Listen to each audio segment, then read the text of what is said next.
Hi ಎಲ್ಲರಿಗೂ ನಮಸ್ಕಾರ. ನನ್ನ ಹೆಸರು ನನಗೆ ಅನಿಲ್ ಕುಮಾರ್ ಅಂತ ಮಾತಾಡ್ತಾ ಇರೋದು.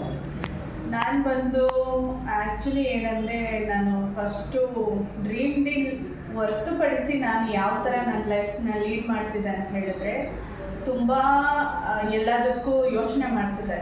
ನಾನು ಇದನ್ನು ಖರ್ಚು ಮಾಡಿದ್ರೆ ನನ್ನ ಲೈಫಲ್ಲಿ ನಾನು ನೆಕ್ಸ್ಟು ಫ್ಯೂಚರಿಗೆ ನನ್ನ ಮಕ್ಳಿಗೂ ಉಳಿಸೋದಕ್ಕಾಗಲ್ವಾ ಆ ಥರ ಯೋಚನೆ ಮಾಡ್ತಿದ್ದೆ. ನಾನು ನೆಕ್ಸ್ಟು ಡ್ರೀಮ್ ಡೀಲಲ್ಲಿ ಕಾಲಿಟ್ಟು ಈಗ 6 ಮಂತ್ಸ್ ಹತ್ತಿರ ಆಗ್ತಿದೆ. ನನ್ನ ಹಸ್ಬೆಂಡ್ ಆಲ್ರೆಡಿ 3 ಇಯರ್ಸಿಂದ ಇದರಲ್ಲಿ ವರ್ಕ್ ಮಾಡ್ತಾಯಿದ್ರು. ಅವರು ಸಪೋರ್ಟಿಗೋಸ್ಕರ ನನ್ನ 6 ಮಂತ್ಸ್ ಬ್ಯಾಕು ನನ್ನ ಕೆಲಸ ಕ್ವಿಟ್ ಮಾಡಿ ನನಗೆ ಇಲ್ಲಿ ಜಾಯಿನ್ ಮಾಡಿಕೊಂಡ್ರು. ನಾನು ಫಸ್ಟ್ ನಮ್ಮ ಮನೆಯವ್ರಿಗೆ ಹೇಳ್ತಿದ್ದೆ, ಬೇಡ ಗಾಡಿಗಳನ್ನೇ ನೋಡ್ಕೋ, ಇದು ಯಾಕೆ ಅಂತೆಲ್ಲ ನಾನೇ ಅವ್ರಿಗೆ ಇದು ಮಾಡ್ತಿದ್ದೆ. ನನಗೆ ಇದ್ರ ಒಳಗಡೆ ಕಾಲು ಇಟ್ಟಾಗ ಅರ್ಥ ಆಯಿತು ಇದು ಯಾವ ಥರ ಏನು ಹೇಗೆ ಅಂತ. ನಮ್ಮ ಲೈಫ್ ಸ್ಟೈಲು ಕೂಡ ನಮ್ಮ ಡ್ರೀಮ್ ಡೀಲ್ಗೆ ಹೇಗೆ ಒಳಗೆ ಬಂದಿದ್ದೀನಿ ಅದೇ ಥರ ನನ್ನ ಲೈಫು ಕೂಡ ಚೇಂಜ್ ಆಗ್ತಾ ಬರ್ತಿದೆ. ಫಸ್ಟು ನನ್ನ ಮಗ ಮತ್ತು ಮಗಳಿಬ್ರು ನಾನು ಯಾವ ಥರ ಸ್ಕೂಲ್ ಅಂದರೆ ಸ್ಟೇಟ್ ಸಿಲಬಸ್ಸು ಆ ಥರ ಸೇರಿಸಿದ್ದೆ. ಈಗ ನನ್ನ ಮಕ್ಕಳನ್ನ ಒಂದು ನೆಕ್ಸ್ಟ್ ಸ್ಟೆಪ್ಪು ಅನ್ನೋ ಥರ ನನ್ನ ಮಗನ ಇವಾಗ ಆಳ್ವಾಸ್ ಹಾಸ್ಟೆಲಲ್ಲಿ ಓದಿಸ್ತಾ ಇದ್ದೀನಿ. ತುಂಬ ಚೆನ್ನಾಗಿದೆ ಎಜುಕೇಷನ್ನು.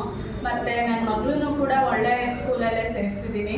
ನನಗೆ ನೆಕ್ಸ್ಟು ನನ್ನ ಫ್ಯೂಚರಲ್ಲಿ ಹೇಗೆ ನಮ್ಮ ಲೈಫು ಮುಂದೆ ಇದಾಗುತ್ತೆ ಅಂತ ಕೂಡ ಈಗ ಆಲ್ರೆಡಿ ನನಗೆ ಗೊತ್ತಾಗ್ಬಿಟ್ಟಿದೆ. ನನಗೆ ಮಂತ್ಲಿ ನನಗೆ ಇನ್ಕಮ್ 1 lakh ಹತ್ತಿರ ಬರ್ತಾ ಇದೆ. ಹಾಗಾಗಿ ನಮ್ಮ ಲೈಫಲ್ಲಿ ನಾವು ಏನಾದರೂ ಒಂದು ಅಚೀವ್ ಮಾಡಬೇಕು ಅಂದರೆ ನಾವು ಇರೋ ಲೈಫ್ನ ಬಿಟ್ಟು ಮುಂದೆ ಏನಾದರೂ ಅಚೀವ್ ಮಾಡಬೇಕು ಅಂತ ನುಗ್ಗಿ ಮುಂದೆ ಹೋಗಬೇಕು. ಎದ್ರುಕೊಂಡು ಇಲ್ಲೇ ಕೂತಿದ್ರೆ ನಾವು ಏನೇ ಮಾಡಿದ್ರೂ ಅದು ಅಚೀವ್ ಮಾಡೋದಕ್ಕೆ ಆಗಲ್ಲ. ಎಲ್ಲ ಭಯ ಬಿಟ್ಟು ನಮ್ಮ ವರ್ಕ್ನ ಸಕ್ಸಸ್ಫುಲಿ ನಮ್ಮ ಥಾಟ್ ಹೇಗಿರಬೇಕು ಅಂದರೆ ನಾನು ಇದನ್ನು ಅಚೀವ್ ಮಾಡಬೇಕು. ನೆಕ್ಸ್ಟ್ ನನ್ನ ಫ್ಯೂಚರ್ನ ಫಸ್ಟೇ ಪ್ಲ್ಯಾನ್ ಮಾಡ್ಕೋಬೇಕು. ಪ್ಲ್ಯಾನ್ ಮಾಡ್ಕೊಂಡು ನಾನು ಏನು ನನ್ನ ಗೋಲ್ನ ರೀಚ್ ಮಾಡಬೇಕು ಅಂತ ಇದ್ದೀನಿ, ಅದನ್ನು ಮಾಡಿದ್ರೆ ಬೇಗ ಸಕ್ಸಸ್ ಆಗ್ತೀವಿ. ನಮ್ಮ ಡ್ರೀಮ್ ಡೀಲಲ್ಲಿ ತುಂಬ ಆಪರ್ಚುನಿಟೀಸ್ ಇದೆ. ಬಂದು ಜಾಯಿನ್ ಆಗಿ ಏನೇ ಸಹಾಯ ಬೇಕು ಅಂದರೂ ನಮ್ಮ ಕಡೆಯಿಂದ ನಾವು ಎಲ್ಲರಿಗೂ ನಮ್ಮ ಕೈಲಾದಷ್ಟು ನಾವು ಸಪೋರ್ಟ್ ಮಾಡ್ತೀವಿ. ಪ್ರತಿಯೊಂದಕ್ಕೂ ನಾವು ಜೊತೆ ನಿಂತು ನಿಮ್ಮನ್ನು ಕೂಡ ಬೆಳೆಸ್ತೀವಿ. ಇಷ್ಟು ನನ್ನ ಮಾತು ಹೇಳಿ ತುಂಬ ಥ್ಯಾಂಕ್ ಯು ಸೋ ಮಚ್.